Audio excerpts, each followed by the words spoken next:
Washington Post update their headline accordingly. This is clearly trying to intentionally manipulate the minds of the Americans, and I think the American people understand why there's been a fentanyl drop. And our office responded to this inquiry. We provided a whole host of the reasons that fentanyl seizures at the southern border have dropped, and the Washington Post refused to run them, and that's despicable. In other news, positive economic reports continue to flood in. Inflation dropped to 2.1% in April. Personal income increased 0.8% in April. So inflation is down and wages are up. That's almost triple the expectations and against the doubts of nearly everyone in this room. And we also saw the largest monthly decline in the trade deficit on record as a result of President Trump's very powerful tariffs. Lastly, the price of eggs has dropped more than 61% since President Trump took office in January. I remember my very first briefing, I was asked about the cost of eggs. The reporter tried to insinuate it was this administration's fault, even though he had only been here for a few days or weeks. It was a result of the previous administration's terrible policies, and in record time, this president has fixed that problem that he inherited from Joe Biden, and now egg prices have dropped 61% since this president took office. There's a lot of good news, and I'm sure you have a lot of questions, so let's get to them.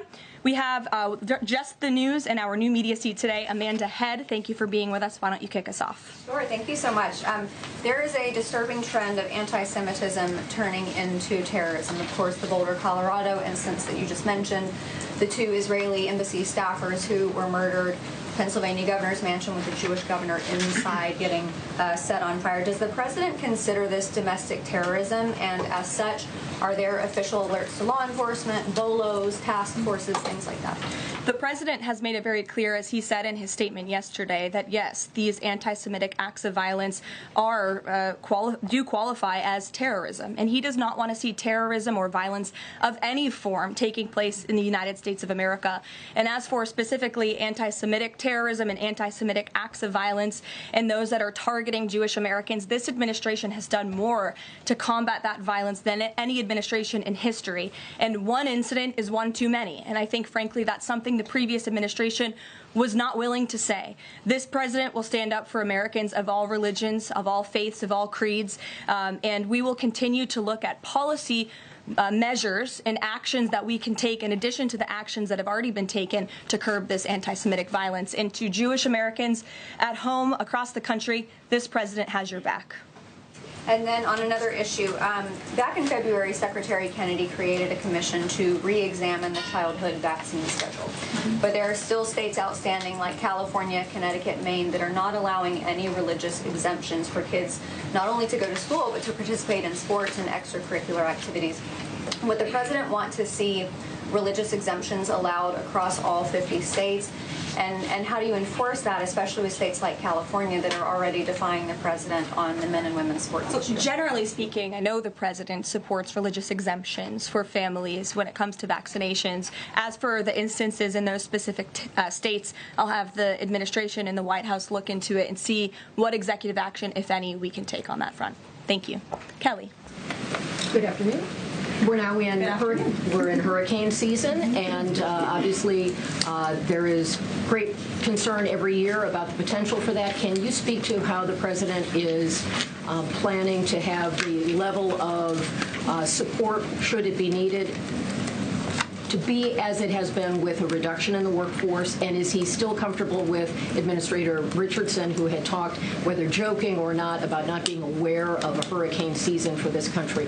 What is the president's level of briefings on what may be required? If you could give us kind of an overall update on that. Sure. Well, of course, we know that we are into hurricane season now, and I know FEMA is taking this seriously, contrary to some of the reporting we have seen based on jokes that were made and leaks from meetings. But Secretary Kristi Noem and the FEMA leadership are all over this. They are committed to ensuring that federal resources and tax dollars are there for Americans in need. And the president continues to review requests for emergency aid and carefully considering them. However, this president has made it clear we're not going to enable states to make bad decisions with federal tax dollars and then have the federal government later have to bail these states out. We want to see states be responsible with their tax dollars to do as much as they possibly can, and then the president will deeply and thoughtfully consider any requests for federal aid that come to his desk.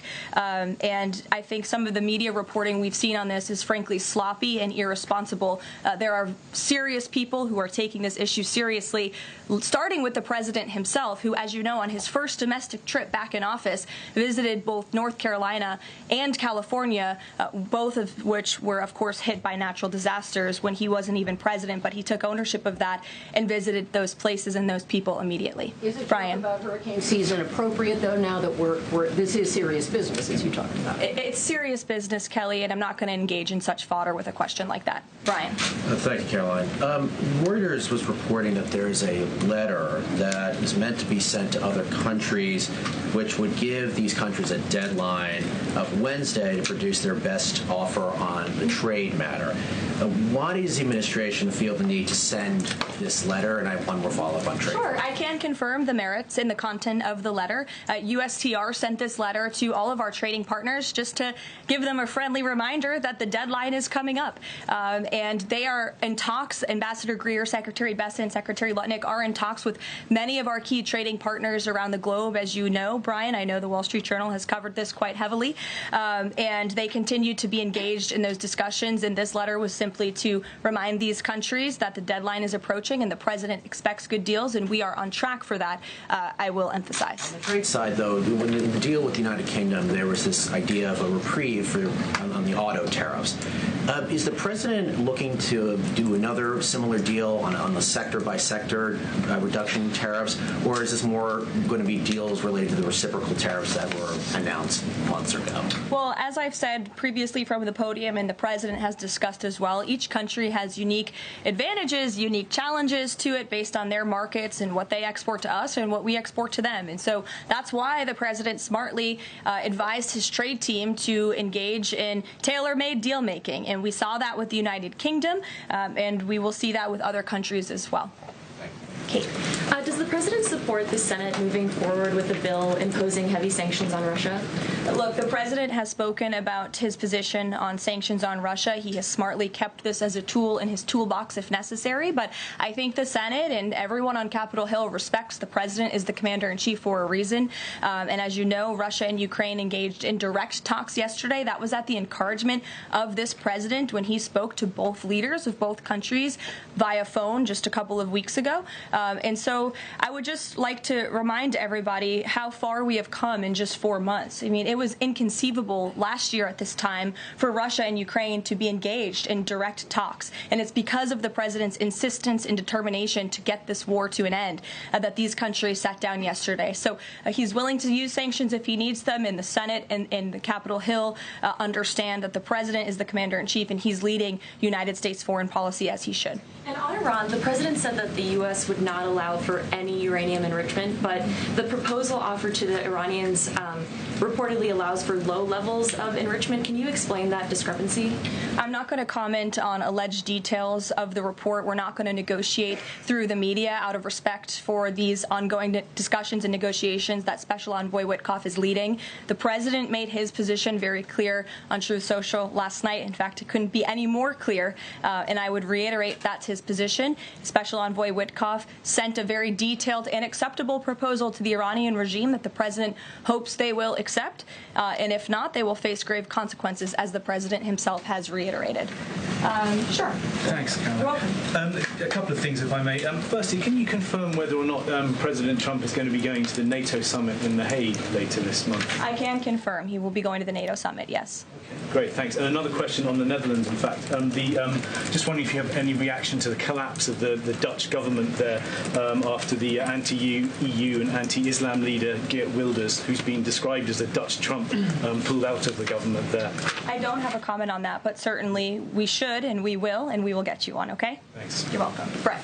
Thanks, Caroline. I wanted to ask, a couple days ago, the president announced that he was withdrawing the nomination of Jared Isaacman to lead NASA, citing a thorough review of prior associations. I wondered, why did this review happen just now, after the nominee was so far into the process? And can you explain the president's thinking on who he might choose? Look, the president reserves the right to nominate individuals to key administration posts. He also reserves the right to remove those individuals if he chooses, just like he reserves the right to fire anybody in the executive branch that he wants. And so a new replacement for NASA Russia will be announced very soon, as the president himself said. Was there something in particular that came up that caused the president concern with this nomination? The president wants to ensure that all of his nominees are aligned fully with the America First mission of this administration. And again, he will be announcing a replacement very soon.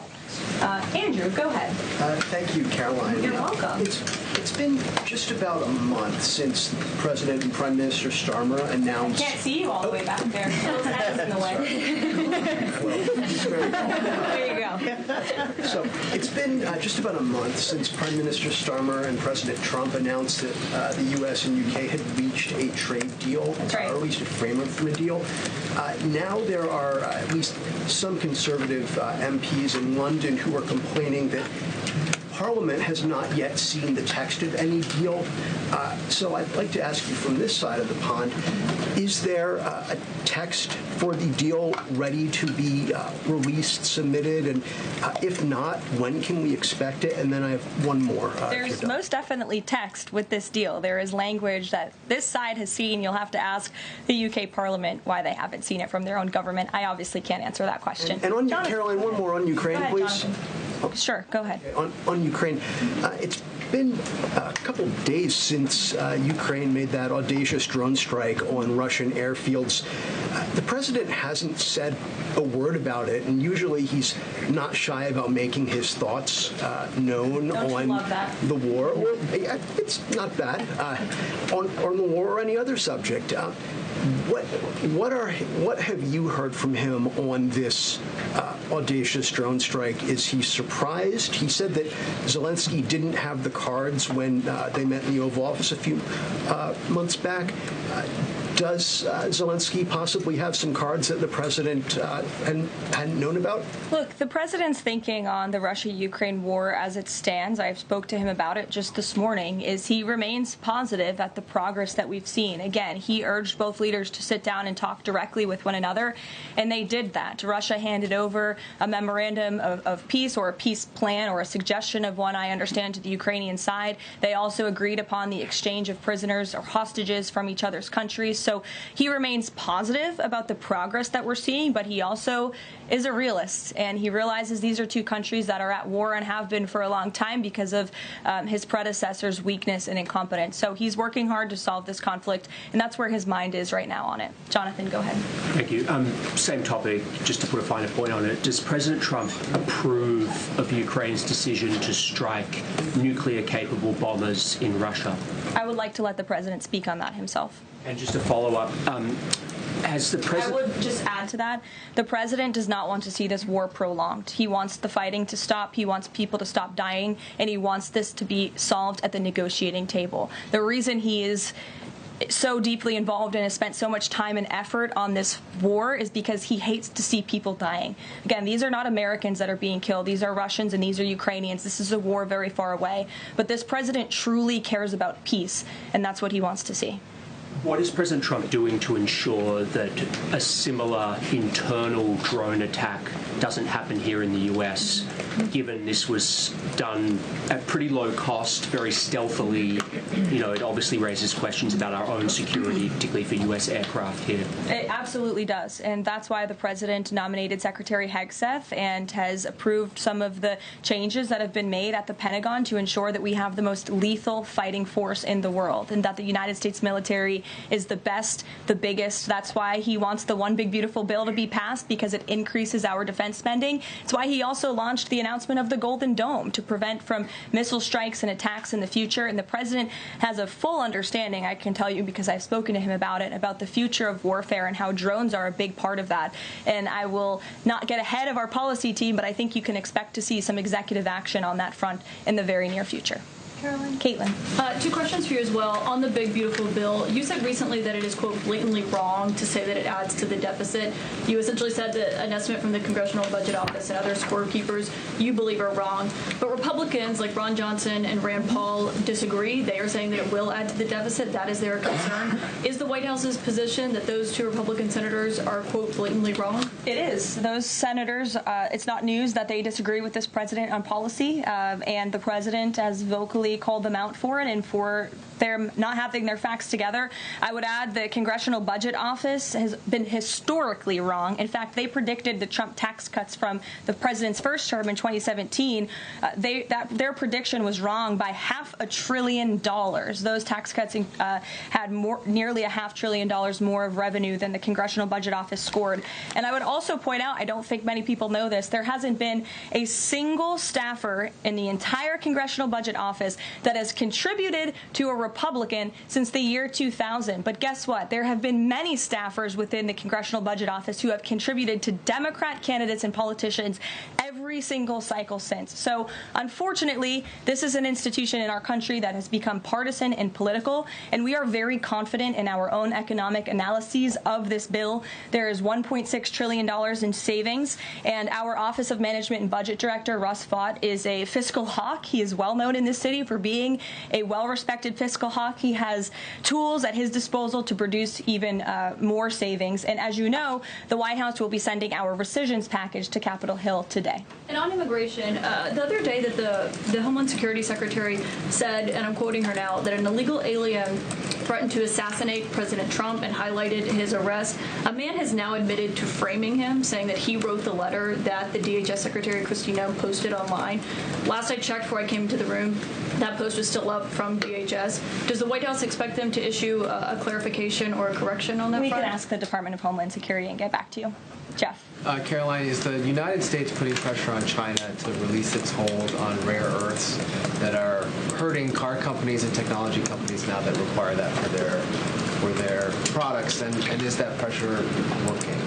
Well, I can assure you that the administration is actively monitoring China's compliance with the Geneva Trade Agreement. I know the United States, on our end, we have complied with the terms that we set, and our administration officials continue to be engaged in correspondence with their Chinese counterparts. And as you all know, and I know there's a lot of interest in it, there will be a leader-to-leader talk very soon. And when that happens, as always, we will let you know. Also in Asia, does the White House have a reaction to the results of the election in South Korea? Yes, we do. In fact, let me find it here for you.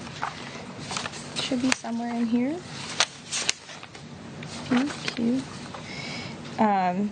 We do not, but I will get you on, Jeff. Go ahead. Thanks, Karoline. Two questions on trade. Is this letter that was sent to trading partners a sign that the president isn't satisfied with the pace of these negotiations? Is he trying to light a fire under these talks now?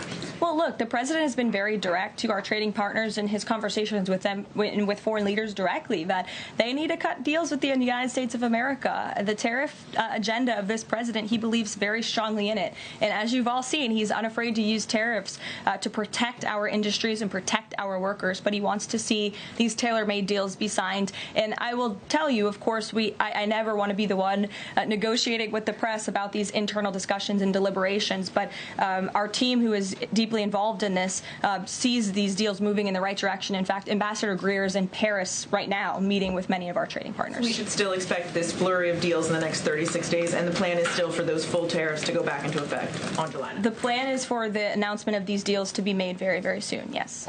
Sure. Thank you, Karoline. You're welcome.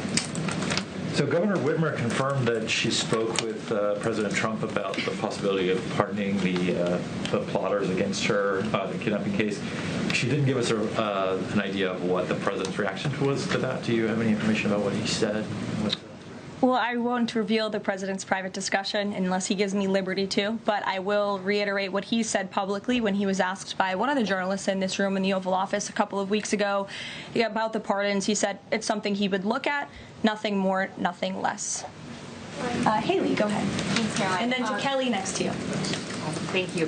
When it comes to the leader-to-leader call with Xi Jinping this week, what is the president's expectation of this call? Is he looking for concrete outcomes out of this, or is he looking to kind of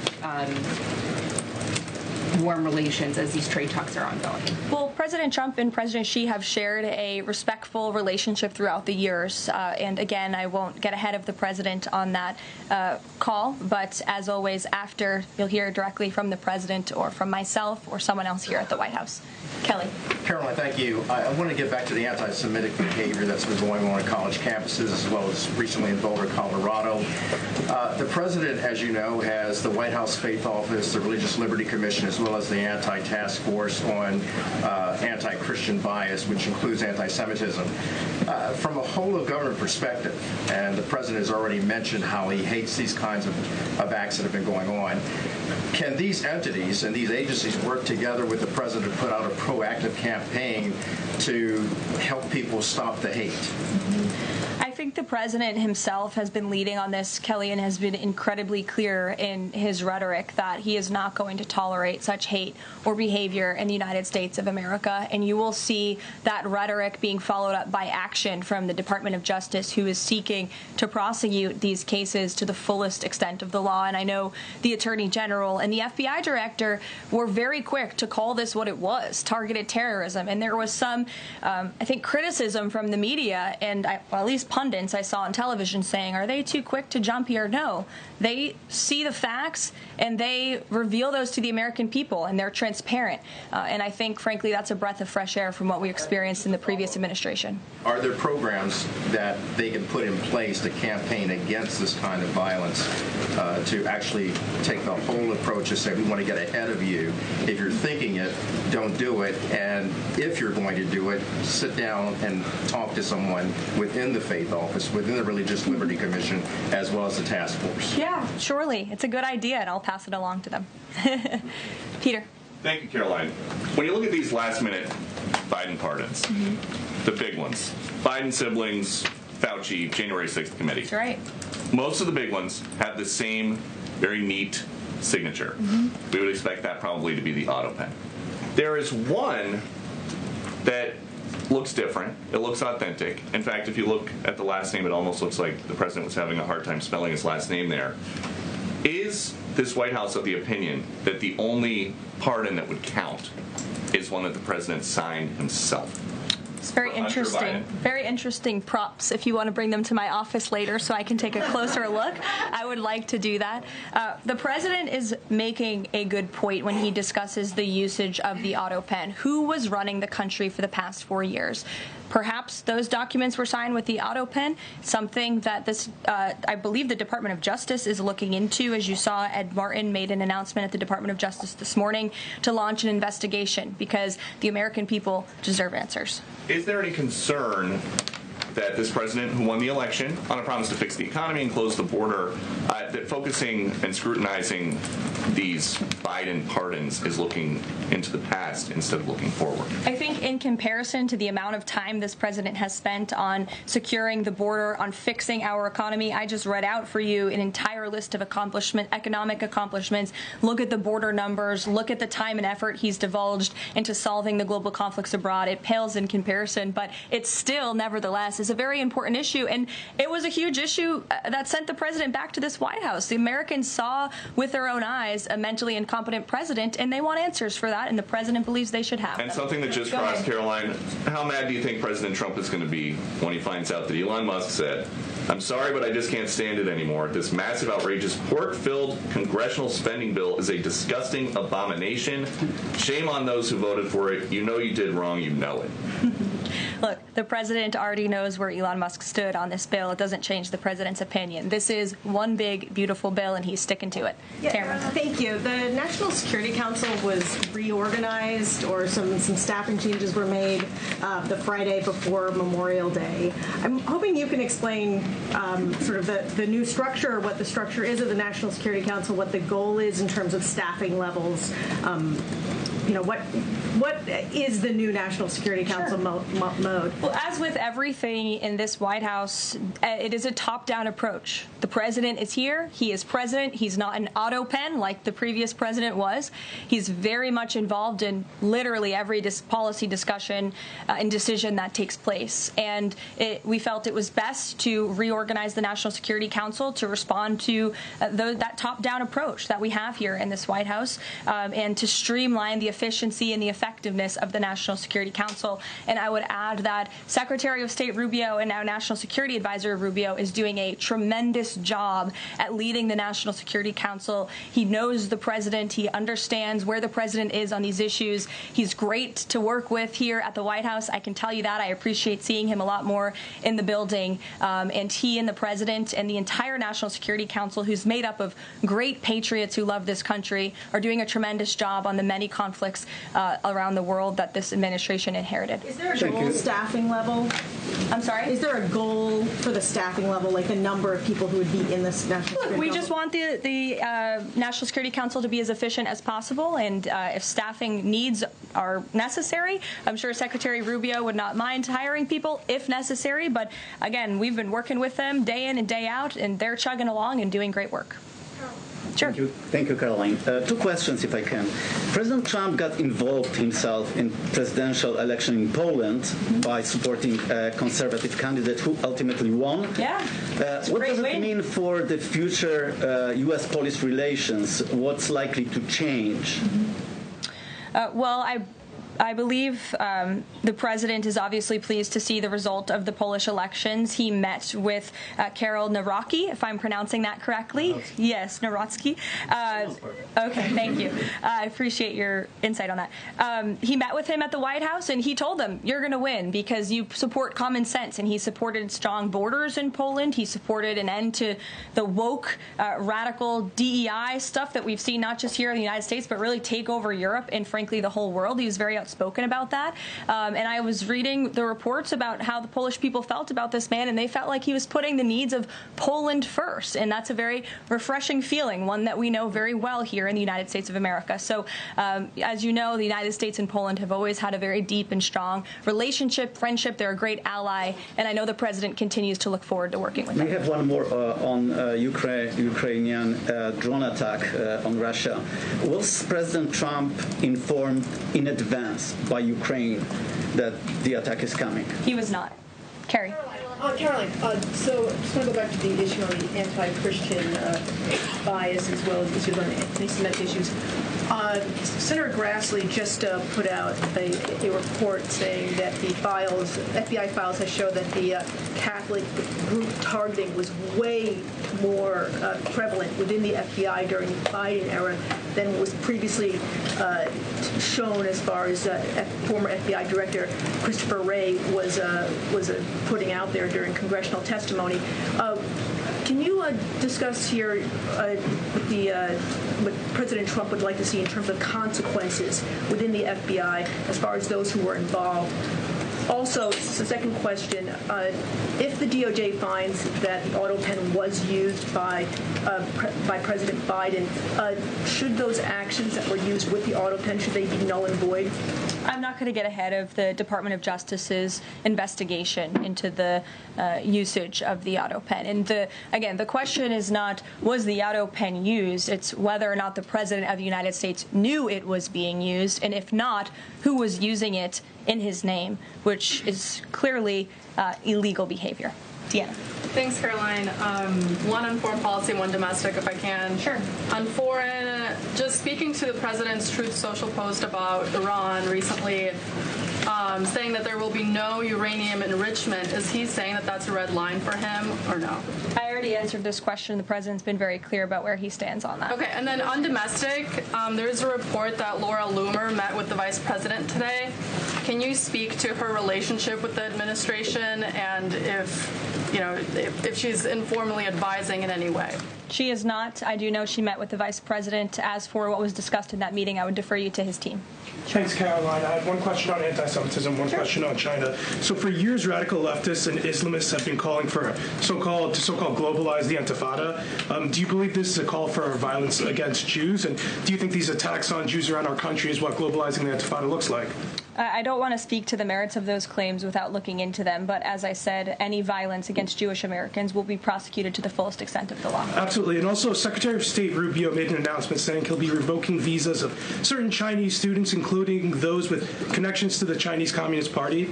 Does that include sons and daughters of politicians, presidents, and chairmen? Again, Secretary of State Rubio has the right to revoke visas, and he made the announcement that the State Department will begin to aggressively revoke those visas of Chinese students who are in our country, namely those with Chinese Communist Party ties, or those who could be a threat to our national security and the interests of the United States. Should both of you, go ahead and then back to you. Thank you. There are now reports that Israeli forces are firing on Palestinians trying to get aid from the Gaza Humanitarian Foundation. Up to 20 people, according to the Red Cross, have arrived to the hospital that they've set up with gunshot wounds, have died from them. Is this administration aware of these? And I mean, what is being done to address this situation? The administration is aware of those reports, and we are currently looking into the veracity of them because, unfortunately, unlike some in the media, we don't take the word of Hamas with total truth. We like to look into it when they speak. Unlike the BBC, who had multiple headlines, they wrote, Israeli tank kills 26, Israeli tank kills 21, Israeli gunfire kills 31, Red Cross says 21 people were killed in an aid incident, and then, oh wait, they had to correct and take down their entire story, saying we reviewed the footage and couldn't find any evidence of anything. Oh. Okay, so we're going to look into reports before we confirm them from this podium or before we take action, and I suggest that journalists who actually care about truth do the same to reduce the amount of misinformation that's going around the globe on this front. Can you talk about the change in the leadership of the organization? What does that mean going forward, and why so early on is this happening? What organization? The Gaza Humanitarian Foundation. Well, look, this was a creative idea that the president called for to get aid into the region. These people were desperate and starving, and the president didn't like seeing imagery of that, and he wanted to ensure that aid was brought in with the approval of Israel for understandable reasons. We will never forget the brutal attack on October 7th. And again, this is something that the previous administration was unwilling to put the time and effort into doing. John. Thanks a lot, Caroline. I want to bring it back to the way you began your briefing, talking about the president's mass deportation program and his priorities. 40% of crop farm workers in the U.S. are undocumented, and that's according to the Agriculture Department. Do they have a carve-out in terms of the president's mass deportation program? The president and the Trump administration have been very clear. If you are in the country illegally, you are subject to deportation. Is there any concern that, given that large number, if that number is correct, 40% of crop farm workers being undocumented, that could impact the food supply here in America if those individuals that obviously help pick crops all across the country are deported en masse? Again, this administration is focused on deporting individuals who are in our country illegally. It's something we have to do. We cannot allow the previous administration's invasion of our country of illegal immigrants to continue. We just can't have it. And this is a law and order president. As for our farmers and their concerns, they have a president who has their backs and listens to their concerns and hears them. But we also have a legal pathway to come to this country and work specifically for agricultural work. So there's a legal way to do it, and we encourage that legal pathway, and we're currently working on strengthening our legal immigration system for that reason. Sure. Thank you, Caroline. I just wanted to follow up on your statement last week regarding the Maha report. Sure. You said that there was, you said, I understand there were some formatting issues with the Maha report that are being addressed, and that report will be updated. We also understand that since that, there have been some citations that came about. There's citations of studies that either did not exist or did not back up the report's conclusions. So when you were referring to formatting errors, is that what you were talking about, or was it? Could you just explain that? Yeah, that's what I was talking about. There were formatting errors, and those errors were updated by the proper policy components here at the White House, and a new report was issued. So exactly what I said took place. Sure. Go ahead, Alec. Yeah, Good to see you. Good to see you. Congresswoman Mary Miller suggested that changing Pride Month to Family Month. I would personally like to see maybe a nuclear family month. Some people are saying, let's get a Veterans Month. Does the president have any plans on making a proclamation, or is it just going to be June this year? Well, there are no plans for a proclamation for the month of June, but I can tell you this president is very proud to be a president for all Americans, regardless of race, religion, or creed. Caroline. Reagan, go ahead. Thank you, Caroline. And then I'll go to you. Thank you. Colorado passed sanctuary protections for illegals 1 month before the terrorist attack this weekend. 2 questions. Why did the DHS remove the sanctuary cities list that it had published, which was ordered by the president? And then what is the administration going to do to further crack down on sanctuary jurisdictions to prevent attacks like what happened in Colorado? Sure. The Department of Homeland Security will be issuing a new list of sanctuary cities, an accurate list of sanctuary cities. As for what we're doing to crack down, the president has signed various executive orders and has directed the Attorney General to prosecute federal, state and local officials who are not complying with federal immigration authorities and, most importantly, federal immigration law. Thanks, Caroline. Thank you, Caroline. Oh, yeah. Thank you very much. Go ahead. So, does the president take calls from foreign leaders on the tariffs on steel and aluminum? Does he still intend to double them tomorrow morning? The president will be signing that executive order today, and steel and aluminum tariffs will be going to 50%, yes. No way it's going to change, or it's going to be suspended? He made that announcement in Pennsylvania, and he plans to deliver on that promise to Pennsylvanians. And why is he hiking it?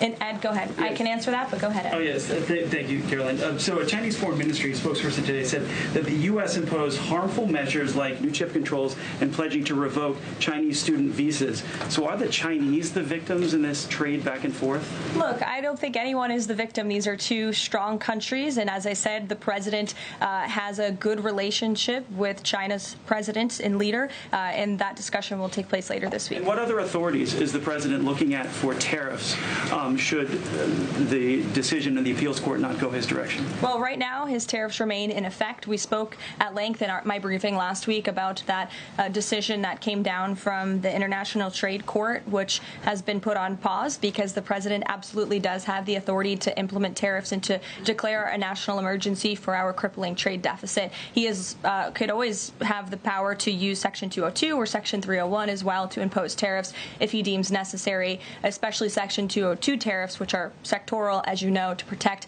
our critical supply chains here at home. Thanks, Caroline. You're welcome. You've got U.S. business leaders begging for certainty. So why did the president suddenly decide to hike tariffs on steel and aluminum again? You also have U.S. business leaders begging to meet with this president and begging to come to the White House to talk to him because they know that he is a negotiator in chief, that he's making good deals on behalf of the American worker and the steel worker, in particular when it comes to the steel and aluminum tariffs, which he discussed in his speech at length at Pennsylvania and the need for them. And I would just add, I was at that speech on Friday with the president, and there were 2,000 steel workers and their families in the room, many of them wearing their hard hats. I spoke to one backstage who said this is the greatest thing that has happened for that community in Pittsburgh, Pennsylvania in 60 years, because this is a president who doesn't just talk the talk, he walks the walk too, and he's delivering on his promises to bolster our steel and aluminum industries in this country and to protect those jobs. If not for this president, that steel plant in Pittsburgh, Pennsylvania would have closed. Those jobs would have been lost, and the president saved that company, he saved those jobs, and he's saving that community, and that's the intention of the steel tariffs, which he will sign later this afternoon. Thank you very much, everyone. We'll see you later. Thank you. Friday for she, do we think? Well, that was Press Secretary Karoline Leavitt at her regular press briefing. She said the bolder suspect in the radical extreme terror attack is an Egyptian national who overstayed his visa, and instead of being deported, he was granted work authorization by the Biden administration. She said the Trump administration has secured our borders and taken steps to protect Americans against foreign threats. She said that under Trump, violators of U.S. law, including visa holders, would face deportation. She also highlighted Operation Patriot, where ICE and federal partners have arrested 1,500 illegal immigrants in the Commonwealth of Massachusetts. She pointed out a fake news report by the Washington Post recently that ran, which she called an intentionally misleading headline. It said the mysterious drop in fentanyl, and she said Trump's policies are the reason for the decline, and it's obvious. She also touted the economy, highlighting that inflation cooled down, wages grew, and the trade deficit declined. Well, Meta signs a 20-year deal with Constellation Energy to buy nuclear power beginning in June of 2027. Meta will buy roughly 0.1 gigawatts of energy from the Clean Energy Center in Illinois. That's the total output from the site's one nuclear reactor, but the plant won't power Meta's data centers directly. It'll power the regional grid. Constellation's president hailed the deal as it will likely support the plant's operation and relicensing. Meta is one of several tech giants to seek out nuclear energy to support their growing power needs at the power centers. Disney looks to lay off hundreds of employees across several of their divisions. Here's more. Walt Disney is cutting hundreds of jobs in film, TV, and finance, a source said Monday. The cuts impact global teams involved in marketing, publicity, casting, and development. Disney is changing its business plan because more viewers are leaving cable TV and switching to streaming platforms. In 2023, the company cut 7,000 jobs. One America News Network, your source for credible, honest, unbiased reporting from around the world, has just launched a live, 24/7, 365 days a year, uninterrupted cable feed on YouTube.